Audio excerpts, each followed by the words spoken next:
Hey there, friends. Hope you guys are doing great today. I am the Dead Brook Nerd, and I'm here with another deck check. This time we are talking about my Movement Magic deck. It is a lane swapping monk deck, originally based off of the Blood Warriors Shadow Shift deck up on Legends deck a month or so ago. We've made some changes, and I have played it to great success, actually, with a record of 17-9 so far at Legend. This deck is amazingly fun to play. It's kind of got this old school, like, base set Tessel feel with green cards constantly shifting lanes and getting to do some really cool stuff. And the Monk Shell is providing it with a little bit of extra card draw and also some really unique tricks, including the Monk Strike movement and drain ability. What I'm going to do here is I'm going to talk about some of the strengths of the deck, some of the weaknesses of the deck, and as well as some pointers to play it. And then I'll attach some of the videos from my success playing it on my stream. So the first thing to consider about this deck is when we're talking about its strengths, it's really, really, really fast. It is an explosive deck. And has some really snowbally plays in the early turns that, if they go off, can be absolutely devastating. So basically what the package is looking like is those first 2 and 3 drops are really, really important.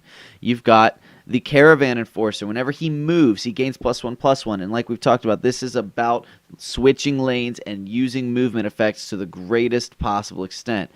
So we're using Caravan Enforcer as a sort of a snowbally character that if he sticks, you're going to move him a bunch of times, he's going to get bigger. This card can really devastate some players if they're not expecting, if they don't have a good way of dealing with it. We also are using the Daring Cutpurse. This guy has sort of declined in play, but I think he's still really good in a deck like this, and the Prophecy has actually proved to be really beneficial. If you stick him on turn 1 with the Ring of Magicka or turn 2, and you can actually start getting him pilfer effects going and start him growing, you can start moving him in and out of the shadow lane to continue hiding him and keep getting those pilfers and keep getting him bigger and bigger and bigger. And the longer he stays on, the harder it is for your opponent to remove him. We are looking at people like Gloomlurker. Now, this guy doesn't move lanes, but he basically accomplishes a similar thing. He actually attaches cover to a creature that doesn't have it. So this is one of the few ways, alongside the Shadow Master, of giving your guy cover so that your opponent's creatures can't interact with it. And that's a big component of this deck, trying to make sure that your opponent's creatures are not able to interact with your creatures. A lot of the guys aren't really big on defense. The Dune Smuggler being another guy who's really important. He's got a 3/1 stat line, so he's really easy to kill. He just needs one little Nord Firebrand or something to connect, so you want to keep him alive. And why do you want to do that? Well, because he moves a creature when he comes in, but anytime a creature moves on the board, they get +1/+1, so they keep getting bigger. It's so cool. So one of the things that we did with this deck that Blood Warriors did not choose to do, and I thought that this was definitely an improvement on the deck, is running the Goblin Skulk, but not running things like Curse, okay? Or not even running the little zero cost Goblin either. We're running Move in Shadows. Move in Shadows, guys. It is a zero cost action where you move a friendly creature and then it moves again at the end of the turn. So imagine playing this on your Caravan Enforcer. You drop the Caravan Enforcer, you've got a Move in Shadows in your hand, whether from a Goblin Skulk or you just drew it. You play it on the Caravan Enforcer, move him over, he can attack, and then he moves back. And each time he moved, he got a stat bump, which is so cool. And then you can also do that if you've got a guy in the shadow lane that opens up. You can swing with the guy in the shadow lane, move him over, and when he comes back, you'll get cover again, which is going to mean that your opponent can't just drop a little creature and clear it. He's going to be able to sit around for an entire another turn and keep getting damage. This is definitely an aggro deck. It's a very fast deck. And so the rest of the stuff is sort of about supporting this. Now, we've got classic reach options like Swift Strike and Cliff Racer. East Marches to draw cards. Cern Pawnbroker generates cards in hand. Mournhold Trader's just amazing stat line. But the most important thing are these movement abilities. And then the 1 copy of Hidden Trail. Now, I've actually been thinking about putting this up to 2 copies. And if you don't have a Nasi or if you don't have Hoffinger Marauder, you're definitely going to want to slap an extra Hidden Trail if you have it. This is a really cool card that's super underrated right now, and this is the perfect deck to utilize it. All those lane swappings means that you can put something from the shadow lane into the field lane, and it gains cover. And whenever you drop it, it gives all your friendly creatures +1. So, like, even though it's a low tempo play, sort of like Divine Fervor, you can put it down before your 3 creatures that are alive attack. You get the extra 3 points, almost like it's a 3-point charge minion, and move somebody over into the field lane, and now they'll gain shadow. You can drop people into the field lane, and they'll get shadow. So the ability to protect your minions for a whole turn is super. I mean, it really makes an impact, and this card helps support that. In fact, it doubles the field space in which you can do it. The only sort of I guess when we're talking about strengths, I do want to mention the high rolls on this deck are crazy, and you'll see in one of the games that I attach here. It's got decent reach, but the biggest thing I think that this deck like contributes from a like a strength perspective, like one of the things it does really well. It is just genuinely the surprise factor. There's so many decks out there. There's even a lot of Swift Strike Monks decks out there that don't have the lane swapping shenanigans. And all of a sudden people say, okay, I've got to protect against this Surin Pawnbroker or against this Mournhold Trader, and all of a sudden they plop down a Fighters Guild Recruit. Well, guess what you're going to do? You're going to move it away from the Fighters Guild Recruit and attack face in the other lane that they didn't put things on. They're probably ready for a couple shadow shifts throughout the game, but they are not ready for the 3, 6, 9, 11 movement abilities that you're going to have, and of course the ability to pull these from the deck with Goblin Skulk means you're going to see these pretty often. Now, this deck is not without weaknesses. There is a little bit of card draw in the Shadow Shifts and the Eastmarch Crusaders, as well as, you know, you've got the certain pawnbrokers which generate cards, and you do have the Goblin Skulks which pull cards from deck. So that's sort of like card draw, but not exactly. So those are really the only sort of true card draw effects you have. It cannot really afford to get back on board once it's behind, so it does struggle a little bit against things like Tribunal, which just has an excessive amount of clears. It can still win against Tribunal. It's just a little bit harder because of the amount of like Firebolts and Sorcerer's Negations and Edicts and all the things that they have access to that go through cover.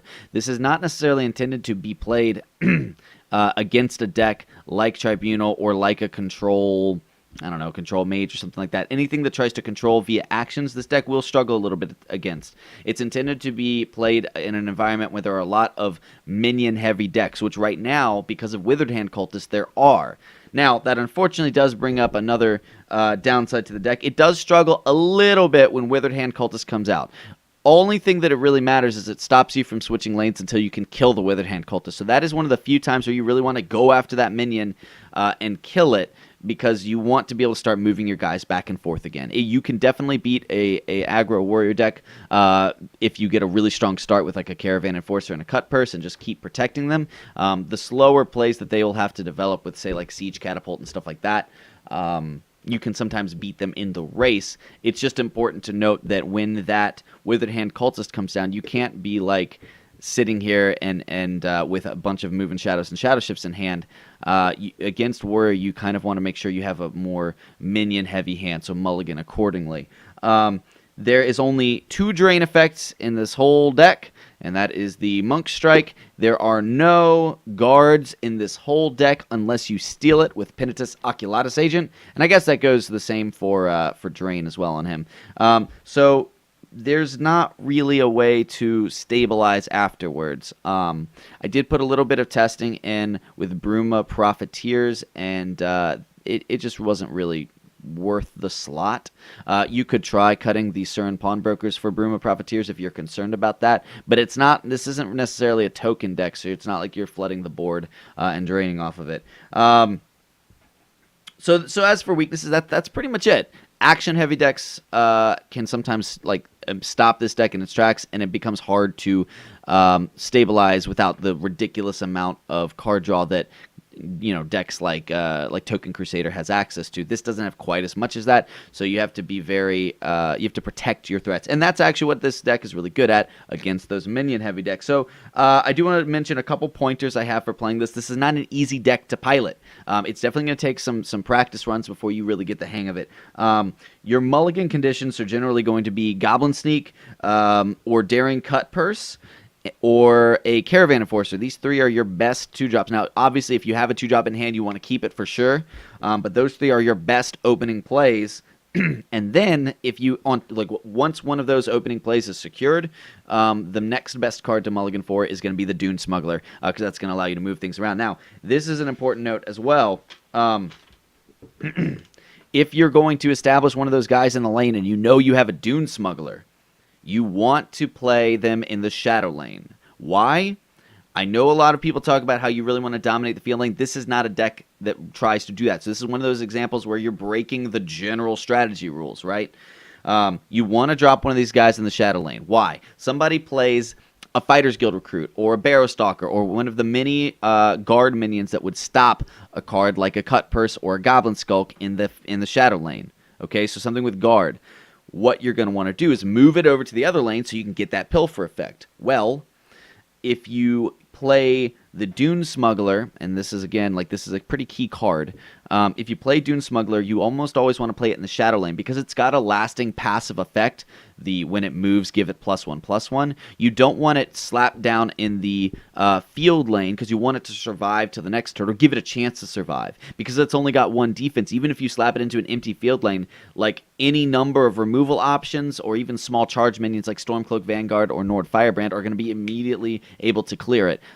So you would rather start the card in the Shadow Lane so that you can then move it with the Dune Smuggler to the field lane, but the Dune Smuggler will be concealed in the Shadow Lane for future movement effects. So that's just the best way to preserve it. Now, just general things, you want to try to end your turn with as many threats in cover as possible. And you don't want to hoard your movement effects for Caravan Enforcer. You may not draw a Caravan Enforcer in the game. So if you get a bunch of moving shadows in hand with Goblin Skulk, you don't want to sit there and hoard them and say, I'm going to get a big Caravan Enforcer, because the longer you wait for Caravan Enforcer, the easier it is for your opponent to draw their silence effects, which will remove all those buffs, or their piercing javelins or casting at times, things like that. So Caravan Enforcer is something you do want to buff up, even if you get it a little bit later, but you don't want to hoard cards that you could use earlier to secure the early game just for the hopes of getting a big Caravan Enforcer. And I've seen a couple people, try doing that, and it's not the way you want to play. If you get an initial move in shadows from Goblin Skulk, sometimes you just want to use it on the Goblin Skulk so it'll stick around for the next turn as you establish more threats. That's it for this sort of deck check component. I'm going to put a couple of gameplay videos up on this video after this, and you can also see a few more of them that are just sprinkled around on the YouTube page. So get ready to swap lanes and have a blast with this Movement Magic deck. I've seen much more Ramp Scout than I have in the last 3 months.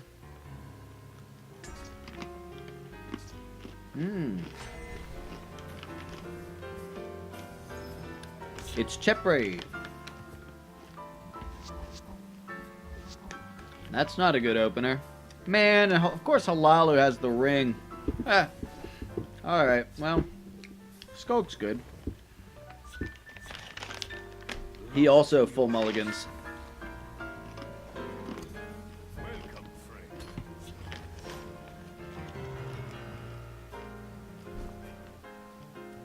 Alright, so we'll take the Skulk. We're going to jam it over here in the Shadow Lane so he doesn't get Nord Firebrand killed.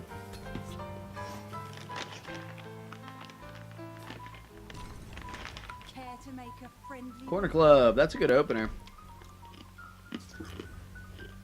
Respect.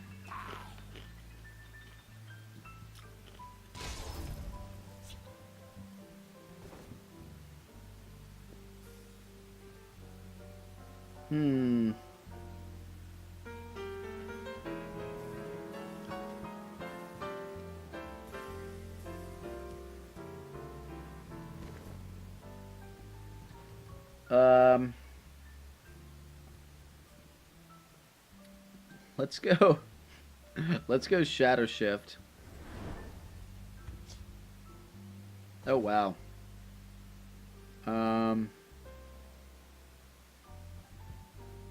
Let's go Caravan Enforcer. Move in shadows. This one will protect us on the roads.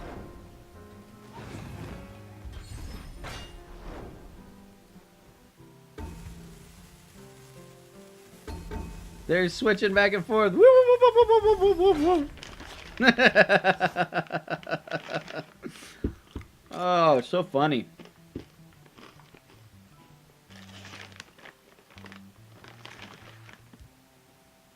Time to fight.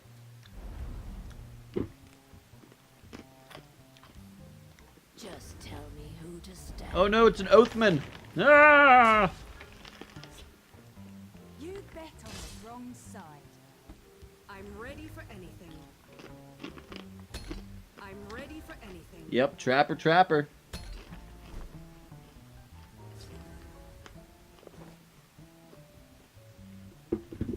Okay. So Dune Smuggler would move over, kill. Not good. Skulk. We must keep moving. You shall not harm the caravan.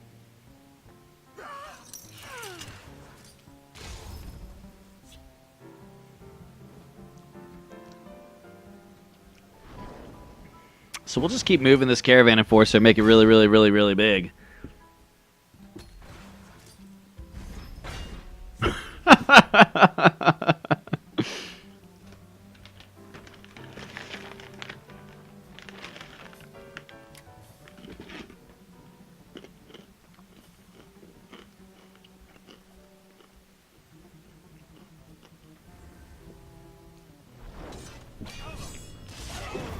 Yeah, it kills the Skulk. That's fine.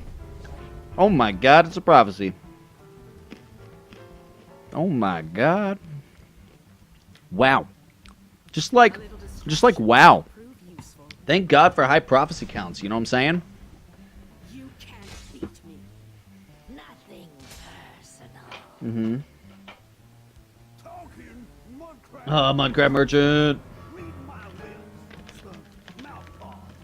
What do I get? What do I get? A Conjurer's Spirit. Whoa. I cannot do anything with this.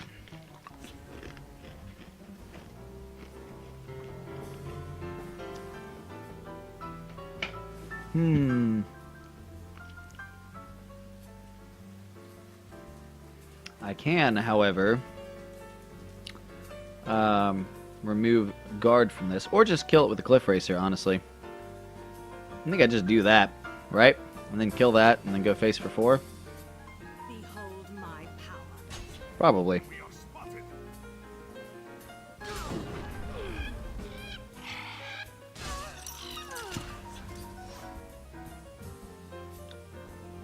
Say hello to my Caravan Enforcer. I'm hoping you don't run Javelins, or Cast into Times, or Leaf Lurkers. Yeah, there's a lot of things that kill my Caravan Enforcer, but I don't know if Hlaalu usually runs any of those things. I think they typically prefer to be just ahead on board, above all else. Even a Cliff Racer here wouldn't finish off the Caravan Enforcer.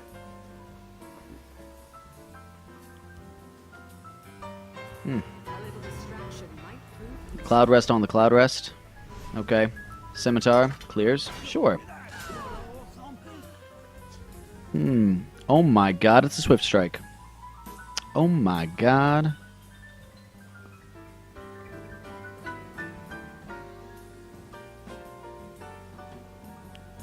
Okay, how do I...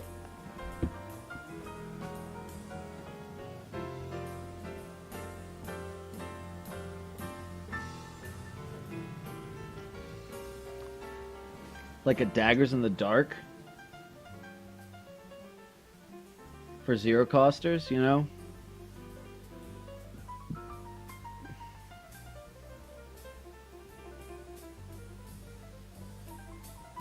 like a Nord Firebrand? Nord Firebrand wouldn't help me win. Like, I would need a Daggers in the Dark.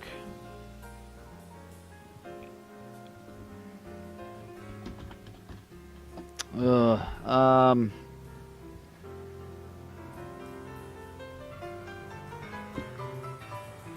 Okay, I think I just need to, like...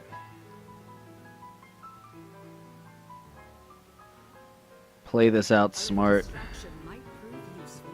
You shall not harm. Like, I don't need to do any of that crap. Have business with house. Improvised weapon would have done it, too. God dang it. I forgot about improvised weapon. I was only thinking Daggers in the Dark, but improvised weapon would have actually given me the game with the Swift Strike. It still might. God dang it. Guys. Ah!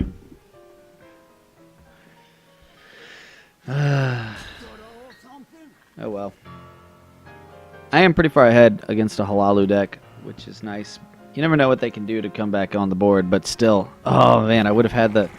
Okay, I don't care about that. Oh no, the silence comes down, you son of a gun. Alright. Man. Fine. I could have had it. Why am I not perpetually greedy? Alright. So what? Gloom Lurker probably on the one of the 4/3s, the one that's not damaged so that it doesn't die to... Of course I'm on your side. And pass. I've still got the improvised weapon. I've still got the Swift Strike ready to rumble. Sorry, Gibbles and Bits. Face should have been the place, but it was such a long shot. Like, it was a 1 in however many chances, and then I set myself up to die the next turn, like, or to lose my entire advantage. Now I still think I win.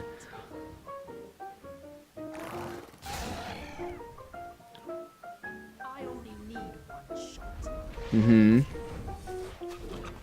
you want to talk business, Like, I'm pretty sure I still win here. place.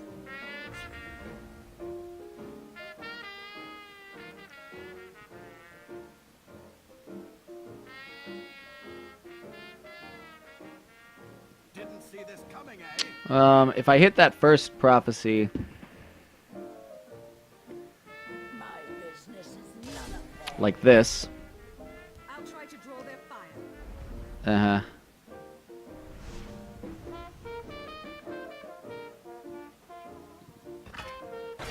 No prophecy here, guys.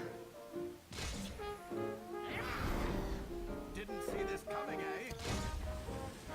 It has been my honor. Good game, Cheprey. That Caravan Enforcer, guys. That Caravan Enforcer was so clutch. It really made him slow down his play. Which, I mean, against Halalu is good. Anything that can slow them down is golden. I only have enough patience for playing those top decks when I'm laddering up to Legend. Like, it's just, it becomes, like, not overwhelmingly enjoyable to play those super strong things. I don't hate people for playing them, except Telvanni. Like, I don't begrudge anyone for playing Warrior.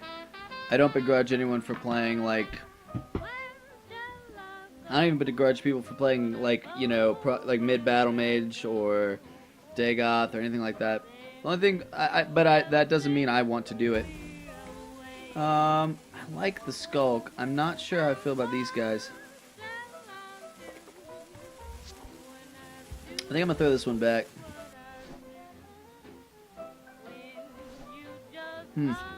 Okay. Nothing? Whole lot of nothing.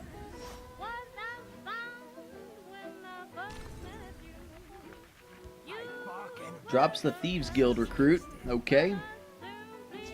So now I could either play out this Goblin Skulk or the Cut Purse, but honestly, I think I prefer the Cut Purse. This will definitely bait out the Firebolt, which will free up, hopefully, the Skulk to drop on the next turn. Yep, there it is. No doubt, no doubt. Oh, I'm out of water. How can I hydrate now?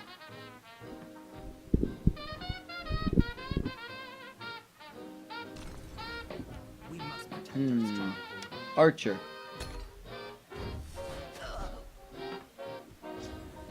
Interesting, interesting. Alright, let's go Smuggler. Who wins this day?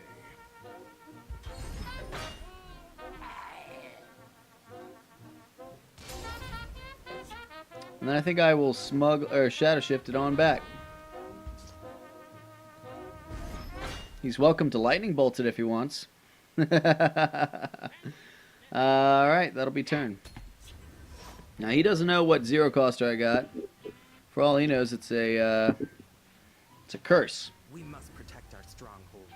Now the archer's gonna hit this guy, and that's fine.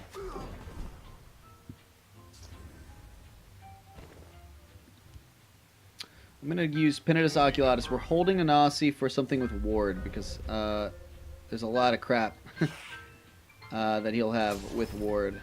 So until then,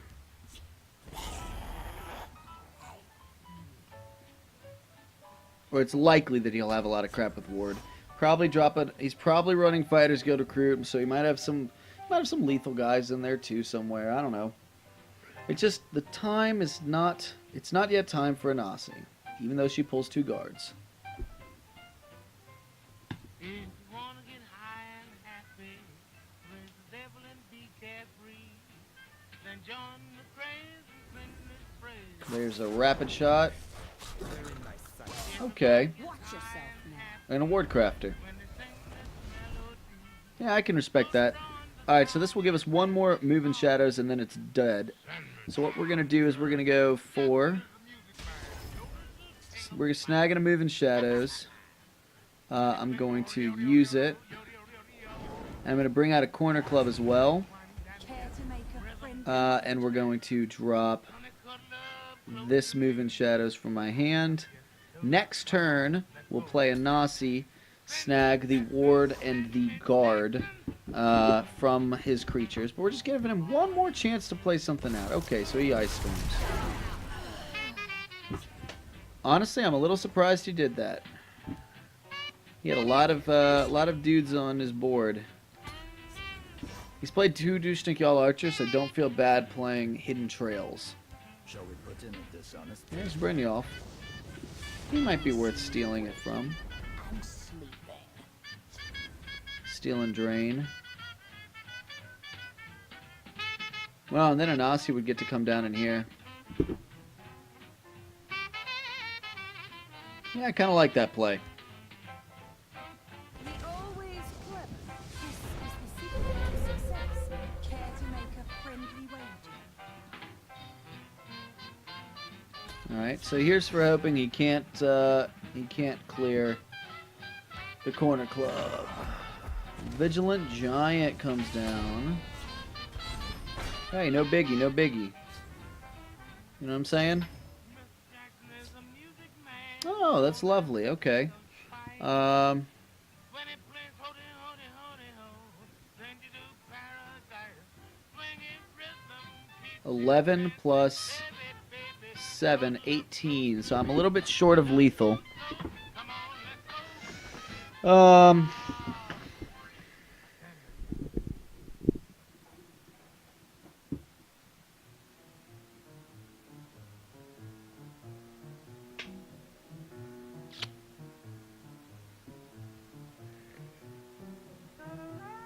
go.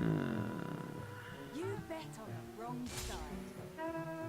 All right, so we're gonna go Dune Smuggler. No, I shouldn't do that. I should Monk Strike. Taste Anasi's blade. And as it were, because of Hidden Trail, I do have enough for lethal.